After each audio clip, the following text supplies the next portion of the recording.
히포의 감독 어거스틴의 개종에 대하여 말씀드리겠습니다. 주후 386년 우리의 마음은 당신 안에서 쉼을 얻을 때까지 평안이 없습니다. 어거스틴. 어거스틴은 초대교회 최고의 신학자로 불려왔습니다. 그는 354년 북아프리카 작은 도시 다카스테에서 그곳 관리인 불신자 아버지와 독실한 그리스도 신자인 어머니 모니카 사이에서 태어났습니다. 그는 부모로부터 지적이고 열정적인 양면의 성격을 받았습니다. 어머니의 인도로 교리 학습생이 되어 교육을 받았으나 세례는 받지 않았습니다. 어릴 때부터 총명한 그는 가족과 친지들의 공고로 수사학자가 되기 위해서 고향과 카르타코에서 공부를 했습니다. 18세가 되던 372년에 한 여자와 관계를 갖고 한 아들을 얻었습니다.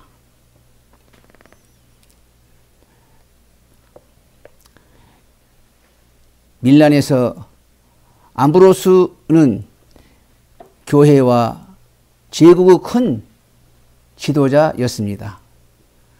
어거스틴은 먼저 그가 강단에서 전하는 능변에 큰 감명을 받았습니다. 이제 그는 하나님 안에 모든 성과 실제의 원천이 있음을 깨닫게 되었습니다. 이런 새 깨달음이 그로 하여금 기독교를 수용하는 데 큰 도움을 주었습니다. 이제 그가 전적으로 회심을 하게 되는 순간이 왔습니다. 그는 자신이 품고 있는 이념과 생활 사이에 큰 간격이 있음을 느끼고 자신의 무력함을 탓하면서 정원으로 뛰어나갔습니다. 이때 이웃집으로부터 한 어린 아이의 고함 소리가 들렸습니다. 그것을 들어 읽어. 그것을 들어 읽어. 그는 바로 옆에 있는 바울 서신의 한 사본을 들어 폈습니다. 거기서 발견된 것은 로마서 13장 13절로 14절 말씀이었습니다.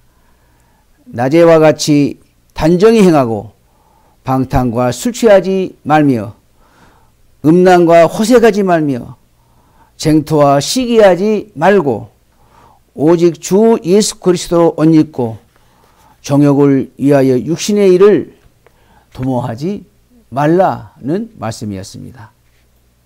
이 말씀을 읽는 순간 그는 마음에 평화가 오고 죄를 극복할 수 있는 하나님의 능력이 임함을 느끼게 되었습니다. 이것이 386년 여름이었습니다. 어거스틴은 뒤에 그 체험에 관하여 신앙의 빛이 내 마음에 쏟아지고 의심의 모든 어둠이 흩어지는 것 같았다고 했습니다. 그는 이제 교사직을 사면하고 세례를 받을 준비를 했습니다. 387년 부활절에 그 아들과 함께 밀란에서 암브로스 감독으로부터 세례를 받았습니다. 어거스틴은 이제 수도원을 세워 금역 생활을 할 것을 결심하고 북아프리카 알제리아에 있는 히포로 갔습니다. 그런데 거기에서 그의 뜻과는 다른 일이 생겼습니다. 391년에 강제로 사제로 세움을 받게 된 것입니다. 이에 어거스틴은 아담의 원죄로 말미암아 인간에게 부패가 오게 되고 인간은 하나님의 은혜로만 구원을 받을 수 있다는 은혜의 교리를 밝혔습니다. 어거스틴의 죄와 구원, 애정, 저항할 수 없는 은혜 등의 교리는 이 펠라기우스 이단에 대한 반응에서 온 것이었습니다. 그는 인간이 언제로부터 부패한 본성을 가지고 태어났다는 사실을 부인한 자였습니다. 후에 루터와 칼빈을 위시한 여러 종교개혁자들이 이 어거스틴의 성경적 교리들을 귀하게 여겨 인용하기를 즐겼습니다. 종교개혁자들은 오직 믿음, 오직 은혜의 신학은 본질적으로 어거스틴의 신학 전통을 따른 것이었습니다. 어거스틴은 이 비난에 대한 반박으로 하나님의 도성이라는 저서를 내놓게 되었습니다. 그는 하나님이 역사 속에서 일하신다는 사실과 로마의 몰락은 죄의 결과임을 밝혔습니다.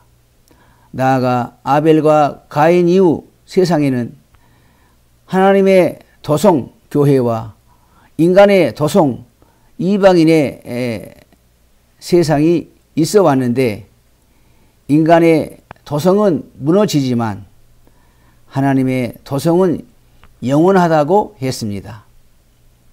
이 책은 그의 불후의 명작 중 하나입니다.